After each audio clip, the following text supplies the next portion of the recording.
ಅದೇ ಆ urea DAP ಹಾಕಿದಾಗ ನಮ್ಗೆ ಮೇನ್ ಆಗಿ ಕೃಷಿಯಲ್ಲಿ ಇರಬೇಕಾದ ಎರೆಹುಳುಗಳು ಬೇಕಂತೆ. ಬಟ್ ಈ ಯೂರಿಯಾ DAP ಹಾಕಿದಾಗ ಆ ಕೆಮಿಕಲ್ಗೆ ಅವು ಸತ್ತು ಹೋಗ್ಬಿಡ್ತಾವೆ. ಈ ಆರ್ಗ್ಯಾನಿಕ್ ಆಗಿ ಮಾಡ್ಕೊಂಡ್ರೆ ಯಾರೋ ಒಂದು ಮಾತು ಹಿಡಿದ ಕೇಳಿದ್ದೆ ನಾನು, ಅಂದ್ರೆ ನಮ್ ಕೃಷಿ ಭೂಮಿ ಒಂದ್ ರೀತಿಯಾಗಿ ತಿಪ್ಪೆ ರೀತಿಯಲ್ಲಿ ಇರಬೇಕು ಅಂತ. ಸೊ ಅದನ್ನ ರೈತ ಫಾಲೋ ಮಾಡ್ಬೇಕು ಅಲ್ಲಿ. ಓಕೆ, ಈ ಯೂರಿಯಾ ನನ್ನ ಕನ್ನಡದಲ್ಲಿ ಫಸ್ಟ್ ನಾವೇ ಮಾಡಿ ತೋರಿಸಿದ್ವಿ. ಏನಾಗುತ್ತೆ ಅಂದ್ರೆ ನೀವು ನಿಮ್ಗೆ ಅಷ್ಟು ಯೂರಿಯಾ ಮೇಲೆ ನಂಬಿಕೆ ಇದ್ರೆ ಎಷ್ಟು ಹೇಳಿದ್ರು ಕೂಡ ನಮ್ಮ ರೈತರು ಯೂರಿಯಾನೇ ಹಾಕ್ತಾರೆ. ನಿಮ್ಮ ಎರೆಹುಳುಗಳನ್ನ ಒಂದು 10 ತಗೊಳ್ಳಿ, 10 ತಗೋಬಿಟ್ಟು ಯೂರಿಯಾನ ಸ್ವಲ್ಪ ಹಾಕಿ ನೋಡಿ, ಸುಟ್ಟೋಗ್ತಾವು. ಲೈಕ್ ಇವಾಗ ನಿಮ್ಗೆ ಹೆಂಗೆ ಒಂದು ಬೆಂಕಿನ ಹಾಕಿದ್ರೆ ಹೆಂಗಾಗುತ್ತೋ ಹಂಗೆ ಎರೆಹುಳುಗಳಿಗಾಗುತ್ತೆ. ಎರೆಹುಳು ಇಲ್ಲದೆ ಇರುವಂತ ಭೂಮಿ ಅದು ಇದಕ್ಕೆ ನಿಮ್ಗೆ ಕೃಷಿಗೆ ಯೋಗ್ಯ ಅಲ್ಲ. ಏನಕ್ಕಂದ್ರೆ ಎರೆಹುಳು ನಿಮ್ಮ ಭೂಮಿಯನ್ನೇ ಒಂದು ಗೊಬ್ಬರದ ಫ್ಯಾಕ್ಟ್ರಿ ಮಾಡ್ತಾ ಇರ್ತವೆ. ಅದೇ ಈ ಕೆಮಿಕಲ್ ಏನ್ ಮಾಡ್ತಾವೆ ಅಂದ್ರೆ ನಿಮ್ಮ ಭೂಮಿಯನ್ನೇ ಒಂದು ಕೆಮಿಕಲ್ ಫ್ಯಾಕ್ಟ್ರಿ ಮಾಡ್ತಾ ಇರ್ತವೆ.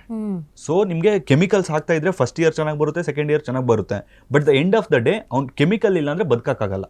ಆ ತರ ಭೂಮಿನ ಹಾಳು ಮಾಡ್ಕೊಳ್ತಾ ಇರ್ತಾನೆ.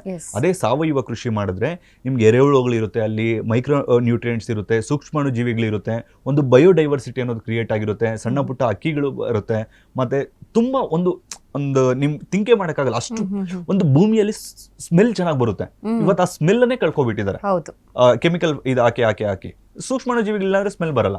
ಅಂದ್ರೆ ಅಡಿಕ್ಟ್ ಆಗ್ಬಿಡುತ್ತೆ ಭೂಮಿ. ಈಗ ಹೆಂಗೆ ಒಬ್ಬ ಮನುಷ್ಯ ಈ ಕುಡಿತಾ ವ್ಯಸನಕ್ಕೆಲ್ಲ ಹೆಂಗೆ ಅಡಿಕ್ಟ್ ಆಗ್ತಾರಲ್ಲ, ಆ ರೀತಿಯಾಗಿ ಭೂಮಿ ಅಡಿಕ್ಟ್ ಆಗ್ಬಿಡುತ್ತೆ ಅಂತ. ಇಲ್ಲ ಅಂದ್ರೆ ಬದುಕಕ್ಕಾಗಲ್ಲ ಅನ್ನೋದೈತಿ. ಬಟ್ ಹಾಕಿದ್ರು no use, investment only, zero ಲಾಭ ಅಲ್ಲಿ ಅಂತ. ಆಲ್ಮೋಸ್ಟ್ ಅಷ್ಟೇ. ರೇಟ್ ಸಿಕ್ತು ಅಂದ್ರೆ ಶ್ರೀಮಂತ, ಇಲ್ಲ ಅಂದ್ರೆ ಮನೆ ಮಟ್ಟ ಮಾರ್ಕೊಂಡು ಬೆಂಗಳೂರಿಗೆ ಹೋಗ್ಬೇಕು. ಅದೇ ನೀವು ಹೋಗಿ ರೈತರು ಕೂಡ ಹೋಗಿ ನಿಮ್ ಕೃಷಿ ಭೂಮಿಯಲ್ಲಿ ಎರೆಹುಳ ಚೆಕ್ ಮಾಡ್ಕೋಬೇಕು, ನೀವು ಯಾರು ಕೆಮಿಕಲ್ ಹಾಕ್ತಾ ಇದಾರಲ್ಲ.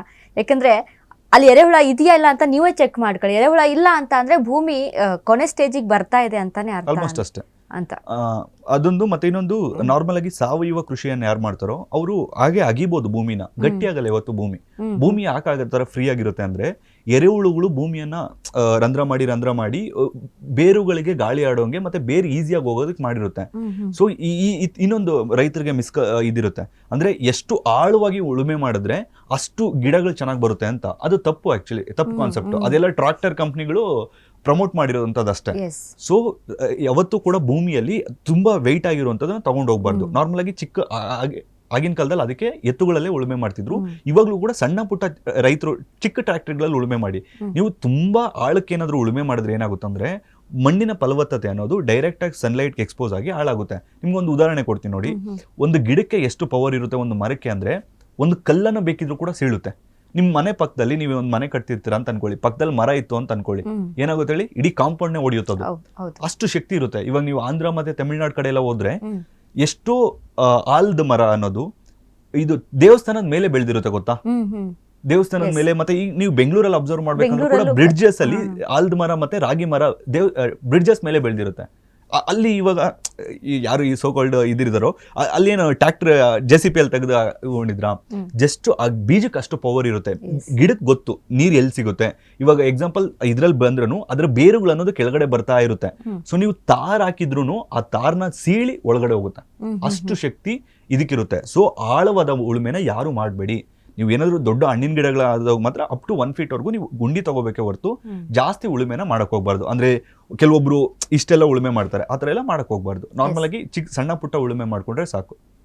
ಉಳುಮೆ ಮಾಡುವಂಥದ್ದು ಭೂಮಿಯಲ್ಲಿ ಏನು ಅಪಕಾರಿ ಜೀವಿಗಳಿದ್ದವು ಸತ್ತು ಹೋಗ್ಲಿ ಅಂತ. ಬಟ್ ಆಳವಾದ ಉಳುಮೆ ಮಾಡಿದಾಗ ಎರೆಹುಳು, ಉಪಕಾರಿ ಜೀವಿಗಳಿರ್ತಾವೆ, ಎಲ್ಲವೂ ಕೂಡ ಸಾಯ್ತಾವೆ ಅನ್ನುವಂಥದ್ದು.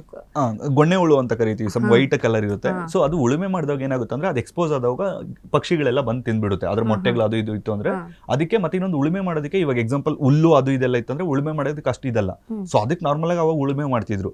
ಆದ್ರೆ ಇವಾಗ ಏನ್ ಮಾಡಿದ್ರೆ ಅಂದ್ರೆ ಉಳುಮೆ ಅಂದ್ರೆ ಒಂದು ದೊಡ್ಡ ಟ್ರ್ಯಾಕ್ಟರ್ ತಗೊಂಡ್ಬಿಟ್ಟು 1-2 ಅಡಿ ಮಣ್ಣು ಮೇಲೆ ಬಂದ್ಬಿಡ್ಬೇಕು. ಆತರ ಮಾಡಕ್ ಹೋಗ್ಬಾರ್ದು ನಾರ್ಮಲ್ ಆಗಿ.